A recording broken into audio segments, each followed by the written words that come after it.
दो वार चार वार इलैक्ट होके आए ने उन्होंने भी विचारिਆਂ ਨੂੰ बाहर खड़ा होना पिया। इस तरह की कल की जी मीटिंग है वो तुहानू पता है कि वोट ऑफ थैंक्स भी नहीं होया। सानू ये नहीं भी किसी ने सानू अंदर आने वास्ते मना किया, असी खुद ही जो लॉ एंड ऑर्डर के मुताबिक डीसी साहब ने क्लीयर किया भी उन्होंने कोई इलैक्शन कराना है, उन्होंने कोई भी मतलब इहो जिहा प्रिजाइडिंग ऑफिसर नहीं लगाना। उन्होंने चावला जी ने बड़े एक मैनुपुलेटेड ढंग दे नाल वो लैटर नूं प्रेजेंट किया। एक बंदे दी लत्तां कंबदियां हुण ओह डरदा होवे भी मैनूं ये कुछ कहण दे। जिस जनहितैषी देख रहे दर्शकों का स्वागत है जन जन की बात जनहितैषी के साथ। दोस्तों मैं संदीप शर्मा एक बार फिर तुहाडे नाल रूबरू हो रहा है। तो अज का जिहड़ा साडा टॉपिक है वो है UCPMA के इलैक्शन। जी हाँ, 28 तरीक को 28 जुलाई को UCPMA के इलैक्शनां की घोषणा कर दी गई है, पर प्रिजाइडिंग ऑफिसर नूं लैके लगान लई इत्थे वाद विवाद एक बार फिर छिड़ गया। सो अज 29 जुलाई को जिहड़े UCPMA की टीम एक बार DC ऑफिस च जाके DC साहब नूं मिली। प्रिजाइडिंग ऑफिसर के नाम नूं लैके जिहड़ा विवाद सीगा उहदे लई DC साहब नाल जिहड़ी राय की गई, उन्हां तों क्लैरिटी लीती गई। तो उस तो बाद एक बार फिर जिहड़ा अज जिहड़ा UCPMA ऑफिस असीं पहुंचे हैं बुलाया गया है, क्योंकि इत्थे प्रिजाइडिंग ऑफिसर के नाम की घोषणा की जा रही है। सो आओ मिलते हैं, देखते हैं की घोषणा करते अज। हाँ जी सर, अज की मामला सीगा प्रेस कॉन्फ्रेंस? अज प्रेस कॉन्फ्रेंस का मामला सी अज UCPMA के ऑफिस बेयरर्स ने अज जिहड़ा कल मैनेजिंग कमेटी ने प्रिजाइडिंग ऑफिसर लगाया वा, अज उन्होंने इनवाइट किया सीगा कि जिहड़े सारे मैंबर साहिबान दे विच बुला के कि जिहड़ी इलैक्शन की कार्रवाई है, क्योंकि इलैक्शन 3 सितंबर को होने तो उहदी कार्रवाई जिहड़ी है वो शुरू की जानी चाहिए है। तो उस दे मुतलक अज मैं जिथे समुचे ऑफिस बेयरर साहिबान का उत्थे नाल ही समुची मैनेजमेंट कमेटी का भी धन्यवाद करदा वा, जिन्हां ने इन्ना वड्डा भरोसा किया। और जिहड़े इलैक्शनस आ ये फ्री एंड फेयर होणगे, जो कि एक परंपरा वा कि United cycle and parts manufacturer association की कि हर 2 साल बाद ये इलैक्शन होंदी है। एक दिन पहला 2 साल तो ये बहुत वड्डी मर्यादा वा, और अगर टीम अनेबल होवे करवाउण दे विच इलैक्शन तो टीम पूरी डी बार हो जाती है, वो टीम दोबारा खड़ नहीं सकती। सो ये जिहड़ी परंपरा उन्होंने कायम रखा गया वा। तो अज असीं इन्हां दा समुची टीम का धन्यवाद करते हैं कि घुम्मन साहब ने आना सी मेरे नाल, परंतु कोई अनअवॉइडेबल सरकमस्टांसिस होए, उन्होंने मदर इन ला ढिले हो गए, DMC दे विच जाना पिया। मैं भी उत्थों ही आ रहा, तो वो कल दोबारा आउणगे तो असीं दोनों, और तीसरे साडे नाल कुलविंदर सिंह बेनीपाल जी ने, वो असीं जिहड़ा है इलैक्शन करवावांगे। हाँ जी सर, हुण अज DC साहब कोल गए सी, उन्होंने की किया? DC साहब ने क्लीयर किया भी उन्होंने कोलों प्रेजिडेंट साहब की लैटर आई सी, तो उन्होंने सिक्योरिटी रीजनस नूं देखते हुए पुलिस परसोनल्स लगाए सीगे, ना कि उन्होंने कोई इंटरवीन किया सी कि वो कहंदा सी कि असीं UCPM के कंस्टीट्यूशन दे विच कोई एंट्री नहीं है, ना ही असीं कोई इलैक्शन कराना है। उन्होंने कोई भी मतलब इहो जिहा प्रिजाइडिंग ऑफिसर नहीं लगाना। उन्होंने क्लीयर किया ना ही वो इनवॉल्व होणगे ऐसे किसी भी मैटर दे विच भी। साडा कंस्टीट्यूशन जिहड़ा है वो रजिस्टर ऑफ कंपनीज़ दे नाल अवेल्ड है, ना कि डिस्ट्रिक्ट एडमिनिस्ट्रेशन दे नाल। डिस्ट्रिक्ट एडमिनिस्ट्रेशन उस जगह सपोर्ट करती है जिस जगह ते लोड़ होवे, कोई उन्होंने कोई ऐसा डर होवे कि कित्थे लड़ाई होनी या कुछ होनी है, होर कोई मैटर नहीं सीगा। जिन्हों की चावला जी ने बड़े एक मैनुपुलेटेड ढंग दे नाल वो लैटर नूं प्रेजेंट किया, तो ओनली एंट्री एक सिर्फ एग्जीक्यूटिव मैंबर्स की ही की। ईवन परमानेंट इनवाइटीज़ जिहड़े ऑलरेडी लिस्ट दे विच 3 अक्तूबर 2019 के जिहड़े बने हुए सीगे उन्हां नूं भी विच नहीं लिया गया। पास्ट प्रेजिडेंट्स जिहड़े कि इस संस्था दे 2 वार चार वार इलैक्ट होके आए ने उन्हां नूं भी विचारिਆਂ ਨੂੰ बाहर खड़ा होना पिया।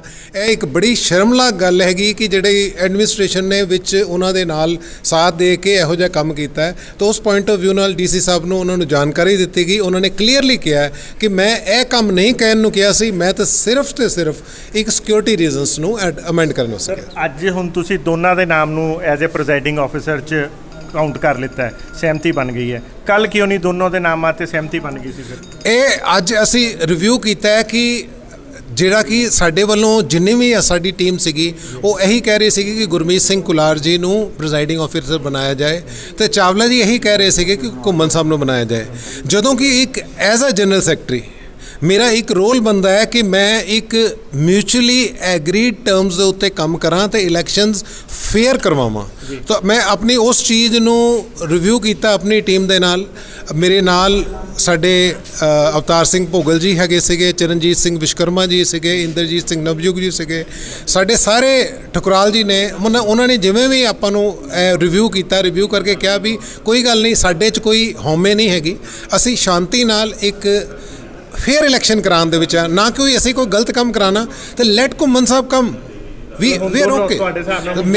ਸਾਡੇ ਹਿਸਾਬ ਨਾਲ ਦੋਨੋਂ ਆਣ ਕਰਾਉਣ ਤੇ ਨਾਲ ਅਸੀਂ ਇਹ ਕੋਸ਼ਿਸ਼ ਕਰ ਰਹੇ ਹਾਂ ਵੀ ਜਿਵੇਂ ਵੀ ਕੋਈ ਤੀਸਰਾ ਬੰਦਾ ਜਿਹੜਾ ਕਿ ਇਹਨਾਂ ਨੂੰ ਠੀਕ ਲੱਗਦਾ ਹੋਵੇ, ਘੁੰਮਣ ਸਾਹਿਬ ਨੂੰ ਠੀਕ ਲੱਗੇ, ਘੁੰਮਣ ਸਾਹਿਬ ਨੂੰ, ਹਾਂਜੀ ਉਹਨਾਂ ਨੂੰ ਨਾ ਜਿਹੜਾ ਹੁਣ ਪ੍ਰੈਜ਼ਾਈਡਿੰਗ ਆਫੀਸਰ ਦੀ ਮਰਜ਼ੀ ਹੁੰਦੀ ਹੈ, ਇਹ ਹੁਣ ਨਾ ਪ੍ਰੈਜ਼ੀਡੈਂਟ ਦੀ ਮਰਜ਼ੀ ਹੈ ਤੇ ਨਾ ਹੀ ਅਸੀਂ ਇਹਨਾਂ ਦੀ ਕਿਸੇ ਹੋਰ ਦੀ ਮਰਜ਼ੀ ਹੈ, ਨਾ ਮੇਰੀ ਮਰਜ਼ੀ ਹੈ।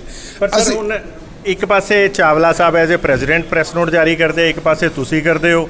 ਅਸੀਂ ਮਤਲਬ ਐਜ਼ ਏ ਮੀਡੀਆ ਲਈ ਕਨਫਿਊਜ਼ਨ ਹੋ ਜਾਂਦੀ ਕਿ ਕਿਹਦੇ ਤੇ ਭਰੋਸਾ ਕੀਤਾ ਜਾਏ, ਕਿਉਂਕਿ ਅਸੀਂ ਜਿਹਦਾ ਇੱਕ ਦਾ ਛਾਪ ਦਈਏ ਉਹ ਦੂਜੇ ਤੇ ਕੁਐਸਚਨ ਹੋ ਜਾਂਦਾ। ਇਸ ਤਰ੍ਹਾਂ ਕਿ ਕੱਲ ਦੀ ਜਿਹੜੀ ਮੀਟਿੰਗ ਹੈ ਉਹਦੇ 'ਚ ਤੁਹਾਨੂੰ ਪਤਾ ਹੈ ਕਿ ਵੋਟ ਆਫ ਥੈਂਕਸ ਵੀ ਨਹੀਂ ਹੋਇਆ। ਜਦੋਂ ਉਹ ਮੀਟਿੰਗ ਕੰਪਲੀਟ ਹੀ ਨਹੀਂ ਹੋਈ ਤੇ ਕਿਵੇਂ ਉਹ ਜੇ ਉਹ ਲਿਖਣਗੇ, ਉਹ ਪ੍ਰੈਸ ਨੋਟ ਦੇਣਗੇ ਤੇ ਮੇਰਾ ਤਾਂ ਕਾਊਂਟਰ ਪ੍ਰੈਸ ਨੋਟ ਜਾਏਗਾ ਨਾ। ਹਾਊ ਕੈਨ ਯੂ ਹੀ ਸੇ ਕਿ ਇਹ ਚੀਜ਼ ਕੰਪਲੀਟ ਹੋ ਗਈ ਹੈ, ਜਦ ਮੀਟਿੰਗ ਵਿਚਕਾਰ ਹੀ ਤੁਸੀਂ ਬਰਖਾਸਤ ਹੋ ਗਈ। ਉਹਦੀ ਵੀਡੀਓਗ੍ਰਾਫੀ ਆਲਰੇਡੀ ਅਵੇਲੇਬਲ ਹੈਗੀ, ਜੇ ਕਿਸੇ ਵੀ ਪ੍ਰੈਸ ਨੂੰ ਚਾਹੀਦੀ ਹੈ ਤਾਂ ਅਸੀਂ ਤੁਹਾਨੂੰ ਕਲਿੱਪਸ ਦੇ ਸਕਦੇ ਹਾਂ, ਤੁਸੀਂ ਦੇਖ ਸਕਦੇ ਹੋ। ਸੋ ਹੁਣ ਫਾਈਨਲੀ ਤੁਸੀਂ ਐਜ਼ ਏ ਜਨਰਲ ਸੈਕਟਰੀ ਹੈਗੇ ਹੋ ਅਜੇ, ਤੇ ਫਾਈਨਲ ਹਜੇ ਤੱਕ ਦਾ ਡਿਸੀਜਨ ਕੀ ਹੈ? ਅਜੇ ਤੱਕ ਦਾ ਡਿਸੀਜਨ ਇਹ ਵੇ ਕਿ ਅਸੀਂ ਮਿਊਚੁਅਲ ਇੱਕ ਫੇਅਰ ਇਲੈਕਸ਼ਨ ਕਰਾਉਣਾ ਚਾਹੁੰਦੇ ਹਾਂ, ਜਿਹਦੇ ਵਿੱਚ ਜਿਹੜੀ ਚੀਜ਼ ਚਾਵਲਾ ਜੀ ਨੇ ਕਿਹਾ, ਸਾਡੇ ਉਹ ਪ੍ਰੈਜ਼ੀਡੈਂਟ ਨੇ, ਅੱਜ ਵੀ ਪ੍ਰੈਜ਼ੀਡੈਂਟ ਨੇ, ਕਿਉਂਕਿ ਅਸੀਂ 19 ਤਰੀਕ ਨੂੰ ਪ੍ਰੈਜ਼ਾਈਡਿੰਗ ਆਫੀਸਰਸ ਨੂੰ ਸੌਂਪ ਦੇਣਾ ਹੈ, ਫਿਰ ਇਹਨਾਂ ਦਾ ਆਫਿਸ ਹੋਣਾ ਹੈ। We will be out of this picture 18 ਤਰੀਕ ਤੱਕ। ਉਹਨਾਂ ਦੇ ਬਿਨਾਂ ਡਾਇਰੈਕਟਰੀ ਲਾਂਚ ਕਰ ਦਿੱਤੀ ਸੀ ਤਾਂ ਉਹਨਾਂ ਨੇ ਥੋੜਾ ਜਿਹਾ ਇਦਾਂ ਕੀਤਾ। ਦੇਖੋ ਅਸੀਂ ਉਹਨਾਂ ਦੇ ਬਗੈਰ ਡਾਇਰੈਕਟਰੀ ਨਹੀਂ ਲਾਂਚ ਕੀਤੀ। ਮੈਂ ਅੱਜ ਵੀ ਆਪਣਾ ਤੁਹਾਨੂੰ ਟੈਲੀਫੋਨ ਦਾ ਪੇਜ ਦਿਖਾ ਸਕਦਾ ਜਿਹਦੇ 'ਚ ਮੈਂ ਉਹਨਾਂ ਨੂੰ ਇਨਵੀਟੇਸ਼ਨ ਭੇਜਿਆ ਸੀਗਾ, ਲੱਕੀ ਜੀ ਨੂੰ ਵੀ ਭੇਜਿਆ, ਬਲਕਿ ਮੈਂ ਹਰੇਕ ਨੂੰ ਇਨਵੀਟੇਸ਼ਨ ਭੇਜਿਆ। ਇਹੀ ਨਹੀਂ ਕਿ ਇਕੱਲਾ ਇਸ ਫੰਕਸ਼ਨ ਦਾ, ਇਸ ਤੋਂ ਪਿੱਛੇ ਵੀ ਜਿਹੜੇ ਵੀ ਅਸੀਂ ਕੋਈ ਕਾਰਗੁਜ਼ਾਰੀ ਕੀਤੀ ਹੈ, ਅਸੀਂ ਉਹਨਾਂ ਨੂੰ ਨਾਲ ਆਪਣੇ ਇਨਵੋਲਵ ਕਰਨ ਦੀ ਕੋਸ਼ਿਸ਼ ਕੀਤੀ ਹੈ। ਜੇ ਉਹ ਕਹਿ ਰਹੇ ਨੇ ਕਿ ਮੈਨੂੰ ਇਨਵੀਟੇਸ਼ਨ ਨਹੀਂ ਆਇਆ ਤਾਂ ਮੇਰੇ ਕੋਲ ਪ੍ਰੂਫ ਹੈਗੇ ਨੇ WhatsApp ਦੇ ਵਿੱਚ, ਮੈਂ ਤੁਹਾਨੂੰ ਦਿਖਾ ਸਕਦਾ। ਵਿਸ਼ਕਰਮਾ ਜੀ ਤੁਸੀਂ ਐਕਸ ਪ੍ਰੈਜ਼ੀਡੈਂਟ ਵੀ ਰਹੇ ਹੋ ਤੇ ਕੱਲ ਤੁਹਾਨੂੰ ਅੰਦਰ ਨਹੀਂ ਆਉਣ ਦਿੱਤਾ ਗਿਆ ਮੀਟਿੰਗ ਦੇ ਵਿੱਚ, ਕਿੱਦਾਂ ਦਾ ਮਹਿਸੂਸ ਹੋਇਆ, ਕੀ ਲੱਗਿਆ? ਦੇਖੋ ਸੰਦੀਪ ਜੀ, ਇਹ ਫਸਟ ਟਾਈਮ ਇੱਦਾਂ ਹੋਇਆ ਵਾ, ਕਿਉਂਕਿ ਇਹ ਜਿਹੜੀ ਸਾਡੀ ਐਸੋਸੀਏਸ਼ਨ ਆ ਇੱਕ ਭਾਈਚਾਰਕ ਐਸੋਸੀਏਸ਼ਨ। ਦੇਖੋ ਅਸੀਂ ਤਾਂ ਆਪਣਾ ਲਾਅ ਐਂਡ ਆਰਡਰ ਮੇਨਟੇਨ ਕਰਨਾ ਵਾ, ਸਾਨੂੰ ਇਹ ਨਹੀਂ ਵੀ ਕਿਸੇ ਨੇ ਸਾਨੂੰ ਅੰਦਰ ਆਉਣ ਵਾਸਤੇ ਮਨਾ ਕੀਤਾ। ਅਸੀਂ ਖੁਦ ਹੀ ਜੋ ਲਾਅ ਐਂਡ ਆਰਡਰ ਦੇ ਮੁਤਾਬਕ, ਕਿਉਂਕਿ ਮੈਨੇਜਮੈਂਟ ਕਮੇਟੀ ਦੇ ਵਿੱਚ ਸਾਨੂੰ ਇਨਵਾਈਟ ਕੀਤਾ ਸੀ ਸਰ ਮਨਜਿੰਦਰ ਸਿੰਘ ਜੀ ਨੇ, ਅਸੀਂ ਤਾਂ ਉਹਦੇ ਅਕੋਰਡਿੰਗਲੀ ਇੱਥੇ ਆਏ ਸੀਗੇ। ਤੋ ਜਦੋਂ ਅਸੀਂ ਆ ਕੇ ਦੇਖਿਆ ਵੀ ਇੱਥੇ ਮਾਹੌਲ ਕੁਛ ਬਹੁਤ ਵਧੀਆ ਨਹੀਂ, ਅਸੀਂ ਉਹ ਇੰਟਰਫੇਅਰ ਨਹੀਂ ਕੀਤਾ ਤਾਂ ਕਿ ਜੋ ਮੀਟਿੰਗ ਦਾ ਮਾਹੌਲ ਆ ਉਹ ਖਰਾਬ ਨਾ ਹੋਵੇ। ਤੁਸੀਂ ਬਾਹਰ ਖੜੇ ਸੀ, ਤੁਹਾਡੇ ਨਾਲ ਹੋਰ ਕੌਣ ਇਹੋ ਜਿਹੇ ਸੀਨੀਅਰ ਜਿਹੜੇ ਮੈਂਬਰ ਸੀਗੇ ਜਿਨ੍ਹਾਂ ਨੂੰ ਇੱਦਾਂ ਦਾ ਸਾਹਮਣਾ ਕਰਨਾ ਪਿਆ ਔਕਵਰਡ ਪੋਜੀਸ਼ਨ ਦਾ? ਦੇਖੋ ਸਾਰੇ ਜਿੰਨੇ ਸਾਡੇ ਪਾਸਟ ਪ੍ਰੈਜ਼ੀਡੈਂਟ ਸਾਹਿਬ ਸੀ, ਨਵਜੋਤ ਸਾਹਿਬ ਸੀਗੇ, ਸੇਠ ਸਾਹਿਬ ਸੀਗੇ, ਜਾਂ ਸਾਡੇ ਭੋਗਲ ਸਾਹਿਬ ਸੀ, ਹੋਰ ਜਿੰਨੇ ਵੀ ਸੀਨੀਅਰ ਸਿਟੀਜ਼ਨ ਜਿਹੜੇ ਸਾਡੇ ਇੰਡਸਟਰੀ ਨੂੰ ਜਿਹੜੇ ਭੀਸ਼ਮ ਬਤਾਮਾ ਕਹਿੰਦੇ ਆ, ਉਹ ਸਾਰੇ ਆਏ ਹੋਏ ਸੀ। ਸੋ ਅਸੀਂ ਆਪ ਹੀ ਨਹੀਂ ਸੀ, ਗੇਟ ਨਹੀਂ ਸਮਝ ਲਓ ਤੁਸੀਂ, ਅਸੀਂ ਲਾਅ ਐਂਡ ਆਰਡਰ ਜੋ ਗਵਰਨਮੈਂਟ ਨੇ ਸਾਨੂੰ ਇਹਨਾਂ ਨੇ ਜੋ ਹਦਾਇਤ ਕੀਤੀ ਸੀ ਅਸੀਂ ਉਹਨੂੰ ਮੇਨਟੇਨ ਕੀਤਾ। ਉਹਨੂੰ ਤਾਂ ਅਸੀਂ ਅੰਦਰ ਵੀ ਆ ਸਕਦੇ, ਸਭ ਕੁਝ ਕਰ ਸਕਦੇ, ਪਰ ਅਸੀਂ ਕਿਹਾ ਵੀ ਨਹੀਂ, ਜੋ ਐਸੋਸੀਏਸ਼ਨ ਦੀ ਪਰੰਪਰਾ ਵਾ ਉਹ ਅਸੀਂ ਨਹੀਂ ਤੋੜਨੀ ਹੈ। ਅੱਜ ਦੀ ਇੱਥੇ ਮੀਟਿੰਗ 'ਚ ਕੀ ਹੋਇਆ? ਦੇਖੋ ਅੱਜ ਕੱਲ੍ਹ ਦੀ ਜਿਹੜੀ ਮੀਟਿੰਗ ਸੀਗੀ, ਕੱਲ੍ਹ ਦੀ ਮੀਟਿੰਗ ਦੇ ਵਿੱਚ ਸਭ ਨੇ ਇੱਕ ਐਮੀਕੇਬਲੀ ਇੱਕ ਡਿਸਾਈਡ ਕੀਤਾ, ਦੋਨੇ ਗਰੁੱਪ ਨੇ।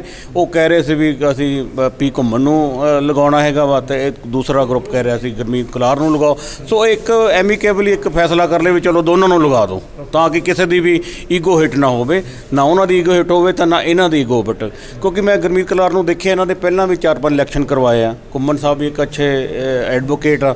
ਸੋ ਮੈਨੂੰ ਲੱਗਦਾ ਵੀ ਬਹੁਤ ਵਧੀਆ ਜਿਹੜੀ ਇਹਨਾਂ ਦੀ ਟੀਮ ਹੈਗੀ ਆ। ਫਿਰ ਜੋ ਸਾਡਾ ਮਕਸਦ ਆ, ਵੀ ਸਾਡਾ ਤਾਂ ਮਕਸਦ ਫੇਅਰ ਇਲੈਕਸ਼ਨ ਦੇ ਲਈ ਵੀ ਇਲੈਕਸ਼ਨ ਫਰੀ ਐਂਡ ਫੇਅਰ ਹੋਣੀ ਚਾਹੀਦੀ ਹੈ। ਸੋ ਬਹੁਤ ਵਧੀਆ ਟੀਮ ਇਹ ਬਣੀ ਹੈ ਦੋਨਾਂ ਦੀ। ਦੇਖਿਆ ਜਾਏ ਤਾਂ ਕਿਸੇ ਟਾਈਮ ਤੁਸੀਂ ਇਹ ਰੋਪ ਲਗਾਉਂਦੇ ਰਹੇ ਹੋ ਗੁਰਮੀਤ ਸਿੰਘ ਕੁਲਾਰ ਜੀ ਤੇ ਕਿ ਇਹਨਾਂ ਨੇ ਫੇਅਰ ਇਲੈਕਸ਼ਨ ਨਹੀਂ ਕਰਾਏ। ਦੇਖੋ ਇਹ ਐਸੋਸੀਏਸ਼ਨ ਆ ਜੀ, ਐਸੋਸੀਏਸ਼ਨ ਦੇ ਵਿੱਚ ਕੁਝ ਟਾਈਮ ਕਿੱਦਾਂ ਦੇ ਵੀ ਚੱਲਦੇ ਆ, ਕੋਈ ਕਿੱਦਾਂ ਦੇ ਵੀ ਚੱਲਦੇ ਆ। ਸੋ ਚੱਲਦੇ ਰਹਿੰਦੇ ਹੁੰਦੇ, ਇਹਦੇ ਵਿੱਚ ਇਹਦਾ ਮਤਲਬ ਇਹ ਨਹੀਂ ਹੁੰਦਾ ਹੈਗਾ ਵਾ ਵੀ ਅਸੀਂ ਕੋਈ ਡਿਫਰੈਂਸ ਆ। ਦੇਖੋ ਅੱਜ ਸਾਰਾ ਇਕੱਠੇ ਹੈ, ਇਹ ਤਾਂ ਤੁਸੀਂ ਨਹੀਂ ਕਹਿ ਰਹੇ, ਅੱਜ ਸਾਰਾ ਉਹ ਪੁਰਾਣਾ ਗਰੁੱਪ ਜਿਹੜਾ ਕਿ ਸੇਠ, ਭੋਗਲ, ਕਲਾਰ, ਵਿਸ਼ਕਰਮਾ ਔਰ ਜਿੰਨੇ ਸਾਰੇ ਬੈਠੇ ਆ, ਸਾਰੇ ਸਤਰਾਮ ਜੀ, ਸਾਰਾ ਪੁਰਾਣਾ ਗਰੁੱਪ ਸੀ ਜਿਹਨੂੰ ਅਸੀਂ ਟ੍ਰੈਡੀਸ਼ਨ ਗਰੁੱਪ ਕਹਿੰਦੇ ਆ, ਉਹ ਅੱਜ ਦੇਖੋ ਤੁਹਾਡੇ ਸਾਹਮਣੇ ਫਿਰ ਇਕੱਠਾ ਵਾ। ਠੀਕ ਹੈ। ਸੋ ਗੱਲਬਾਤ ਕਰਦੇ ਹਾਂ ਅਵਤਾਰ ਸਿੰਘ ਭੋਗਲ ਜੀ ਨਾਲ। ਸਤਿ ਸ਼੍ਰੀ ਅਕਾਲ ਸਰ। ਸਤਿ ਸ਼੍ਰੀ ਅਕਾਲ ਜੀ। ਸਰ ਕੱਲ ਦੇ ਐਪੀਸੋਡ ਬਾਰੇ ਕੁਝ ਦੱਸੋ, ਕੀ ਹੋਇਆ ਸੀ ਕੱਲ, ਐਕਚੁਅਲ ਸਥਿਤੀ ਕੀ ਸੀਗੀ? ਦੇਖੋ ਕੱਲ ਸਾਡੀ ਜਿਹੜੀ ਇੱਥੇ ਦੀ UCPMA ਦੀ ਪਰੰਪਰਾ ਸੀ ਨਾ, ਉਹਨੂੰ ਤੋੜਿਆ ਗਿਆ ਹੈ। ਕਿਉਂ ਤੋੜਿਆ ਗਿਆ ਇਹ ਪ੍ਰਧਾਨ ਸਾਹਿਬ ਦੱਸ ਸਕਦੇ ਆ। ਜਦੋਂ ਕਿਸੇ ਦੇ ਦਿਲ ਵਿੱਚ ਚੋਰ ਹੋਵੇ ਤੇ ਉਹਨੂੰ ਡਰ ਲੱਗਦਾ ਹੁੰਦਾ। ਜਦੋਂ ਉਹਨੂੰ ਡਰ ਲੱਗਦਾ ਹੁੰਦਾ ਤੇ ਉਹਦੇ ਲੱਤਾਂ ਪੈਰ ਕੰਬਦੇ ਹੁੰਦੇ। ਉਹਨਾਂ ਦੇ ਘਰ ਲੱਤਾਂ ਪੈਰ ਕੰਬਦੇ ਸੀ, ਇਸ ਕਰਕੇ ਉਹਨਾਂ ਨੇ ਕੱਲ ਇਹ ਕੰਮ ਕੀਤਾ। ਇਹ ਆਜ਼ਾਦੀ ਐਸੋਸੀਏਸ਼ਨ ਬਣੀ ਆ। ਇਹਦੀ ਜਦੋਂ ਵੀ ਕਿਤੇ ਐਗਜ਼ੀਕਿਊਟਿਵ ਦੀ ਮੀਟਿੰਗ ਹੁੰਦੀ ਸੀ, ਉਹਦੇ ਵਿੱਚ ਸਾਰੇ ਪ੍ਰਧਾਨ, ਸਾਰੇ ਸੀਨੀਅਰ ਸਿਟੀਜ਼ਨ ਜਿਹੜੇ ਆਪਣੇ ਇੱਥੇ ਐਸੋਸੀਏਸ਼ਨ ਦੇ ਨਾਲ ਸੀਗੇ ਹੋਏ, ਜਾਂ ਜਿਹੜੇ ਸਪੈਸ਼ਲ ਇਨਵਾਈਟੀਜ਼ ਹੁੰਦੇ ਆ ਜਾਂ ਪਰਮਾਨੈਂਟ ਇਨਵਾਈਟੀਜ਼ ਹੁੰਦੇ, ਉਹਨਾਂ ਨੂੰ ਬੁਲਾਇਆ ਜਾਂਦਾ ਸਿਰਫ ਇਸ ਕਰਕੇ ਵੀ ਉਹਨਾਂ ਦੀ ਗਾਈਡਲਾਈਨ ਲਈ ਜਾਵੇ, ਤਾਂ ਕਿ ਅਸੀਂ ਬੈਟਰ ਤਰੀਕੇ ਨਾਲ ਆਪਣੀ ਐਸੋਸੀਏਸ਼ਨ ਨੂੰ ਚਲਾ ਸਕੀਏ। ਸਾਨੂੰ ਕੋਈ ਵਧੀਆ ਸੁਜੈਸ਼ਨ ਉਹ ਦੇਣਗੇ। ਪਰ ਇਹਨਾਂ ਨੇ ਕੱਲ੍ਹ ਉਹ ਗਲਤ ਕਰਕੇ ਸਾਰਾ ਕੀਤਾ। ਅਸੀਂ ਅੱਜ DC ਸਾਹਿਬ ਕੋਲ ਗਏ ਸੀ। DC ਸਾਹਿਬ ਕਹਿੰਦੇ ਮੈਂ ਸਿਰਫ ਉੱਥੇ ਜਿਹੜੀ ਇਹ ਮੇਰੇ ਤੋਂ ਲੈਟਰ ਲੈ ਕੇ ਗਏ ਆ, ਉਹ ਲੈਟਰ ਇਹ ਦਿੱਤੀ ਸੀ ਵੀ ਤੁਸੀਂ ਉੱਥੇ ਜਾ ਕੇ ਲਾਅ ਐਂਡ ਆਰਡਰ ਦੇਖਣਾ ਪੁਲਿਸ ਨੂੰ, ਹੋਰ ਕੁਛ ਨਹੀਂ। ਪਰ ਇਹਨਾਂ ਨੇ ਤਹਿਸੀਲਦਾਰ ਸਾਹਿਬ ਜਿਹੜੇ ਇੱਥੇ ਆਏ ਸੀਗੇ, ਉਹਨਾਂ ਨੂੰ ਗਲਤ ਦੱਸਿਆ ਔਰ ਉੱਥੇ ਕਹਿਤਾ ਵੀ ਇੱਥੇ ਆਹ ਜਿਹੜੀ ਲਿਸਟ ਹੈ, ਇਸ ਤੋਂ ਇਲਾਵਾ ਕਿਸੇ ਨੂੰ ਵੜਨ ਨਾ ਦਿੱਤਾ ਜਾਵੇ। ਇਹਦਾ ਕੀ ਮਕਸਦ ਹੋ ਸਕਦਾ ਹੈ ਵੜਨ ਨਾ ਦਿੱਤਾ ਜਾਵੇ? ਸਮਝੇ ਨਹੀਂ ਤੁਸੀਂ। ਜਦੋਂ ਮੈਂ ਤੁਹਾਨੂੰ ਦੱਸਿਆ ਵੀ ਇੱਕ ਬੰਦੇ ਦੀਆਂ ਲੱਤਾਂ ਕੰਬਦੀਆਂ, ਹੁਣ ਉਹ ਡਰਦਾ ਹੋਵੇ ਵੀ ਮੈਨੂੰ ਇਹ ਕੁਝ ਕਹਿਣ ਦੇਣ। ਜਿਸ ਬੰਦੇ ਨੇ ਪੌਣੇ 2 ਸਾਲ ਕੋਈ ਸਹੀ ਕੰਮ ਨਹੀਂ ਕੀਤਾ, ਕੋਈ ਕੰਕਰੀਟ ਕੰਮ ਨਹੀਂ ਕੀਤਾ, ਜਿਹਨੇ ਆਪਣੇ 8 ਬੰਦਿਆਂ ਦੇ ਵਿੱਚੋਂ 6 ਬੰਦੇ ਜਿਹੜਾ ਉਹਦੇ ਨਾਲ ਨਹੀਂ ਚੱਲੇ। ਕਿਉਂ ਨਹੀਂ ਚੱਲੇ? ਕਿਉਂਕਿ ਉਹਦੀ ਜਿਹੜੀ ਸੋਚ ਸੀ ਉਹ ਡਿਕਟੇਟਰਸ਼ਿਪ ਸੋਚ ਸੀ ਵੀ ਮੈਂ ਜੋ ਕਹਾਂ ਉਹੀ ਹੋਊਗਾ। ਜੇ ਮੈਂ ਇੱਥੇ ਆਫਿਸ 'ਚ ਬੈਠਾ ਤੇ ਇੱਥੇ ਕੋਈ ਹੋਰ ਜਿਹੜਾ ਇਲੈਕਟਿਡ ਬੰਦਾ ਉਹ ਬਹਿ ਨਹੀਂ ਸਕਦਾ, ਇਲੈਕਟਿਡ ਬੰਦਾ ਕੁਝ ਕਰ ਨਹੀਂ ਸਕਦਾ। ਇਹਦਾ ਮਤਲਬ ਇਹ ਹੋ ਗਿਆ ਵੀ ਜਿੱਦਾਂ ਕੋਈ ਬੰਦਾ ਉਹ ਨੋਮੀਨੇਟ ਹੋ ਕੇ ਕੀਤਾ ਆ। ਜਦੋਂ ਮੈਂ ਇਹਨੂੰ ਚਾਹਾਂ ਚੁੱਪ ਉਦੋਂ ਚੁੱਪ ਹੋਵੇ, ਜਦੋਂ ਮੈਂ ਕਹਾਂ ਬੋਲ ਉਦੋਂ ਬੋਲੇ। ਸੋ ਦੋਸਤੋ, ਇਹ ਸੀਗੇ ਅੱਜ ਦੀ ਸਾਡੀ UCPMA ਦੇ ਆਫਿਸ ਬੇਅਰਰ ਦੇ ਨਾਲ ਜਿਹੜੀ ਮੀਟਿੰਗ ਹੋਈ, ਗੱਲਬਾਤ ਹੋਈ। ਸੋ ਸਾਰਿਆਂ ਨੂੰ ਅਸੀਂ ਗੱਲਬਾਤ ਪੁੱਛਿਆ ਕਿ ਕੀ ਹੋਇਆ ਸੀ 28 ਜੁਲਾਈ ਨੂੰ, ਕੀ ਹੋਇਆ, DC ਸਾਹਿਬ ਨੇ ਕੀ ਆਸ਼ਵਾਸਨ ਦਿੱਤਾ। ਸੋ ਕੁੱਲ ਮਿਲਾ ਕੇ ਇਹਨਾਂ ਨੇ ਬੜੀ ਵਧੀਆ ਗੱਲ ਕੀਤੀ ਹੈ ਕਿ ਆਪਸੀ ਸਹਿਮਤੀ ਦੇ ਨਾਲ ਮਿਲ ਕੇ ਦੋਨੋਂ ਦੇ ਦੋਨੋਂ ਜਿਹੜੇ ਆਫਿਸ ਬੇਅਰਰ ਦਾ ਨਾਮ ਦੋਨੋਂ ਪਾਸੋਂ ਜਿਹੜਾ ਦਿੱਤਾ ਗਿਆ ਸੀ, ਦੋਨਾਂ ਨੂੰ ਹੀ ਆਫਿਸ ਬੇਅਰਰ ਬਣਾ ਦਿੱਤਾ ਗਿਆ। ਔਰ ਤੀਸਰਾ ਇੱਕ ਹੋਰ ਆਫਿਸ ਬੇਅਰਰ ਦੀ ਵੀ ਜਿਹੜੀ ਹੈਗੀ ਆ ਕਿਹਾ ਜਾ ਰਿਹਾ ਨਾਮ ਸੁਜੈਸਟ ਕਰ ਦਿੱਤਾ ਗਿਆ। ਸੋ ਅਗਲੀ ਜੋ ਵੀ ਅਨਾਊਂਸਮੈਂਟ ਹੋਏਗੀ ਅਸੀਂ ਉੱਦਾਂ ਹੀ ਤੁਹਾਡੇ ਤੱਕ ਰੂਬਰੂ ਹੋ ਕੇ ਦੱਸਦੇ ਰਹਾਂਗੇ। ਦੇਖਦੇ ਰਹੋ, ਬਨੇ ਰਹੋ ਜਨ ਹਿਤੈਸ਼ੀ। ਧੰਨਵਾਦ।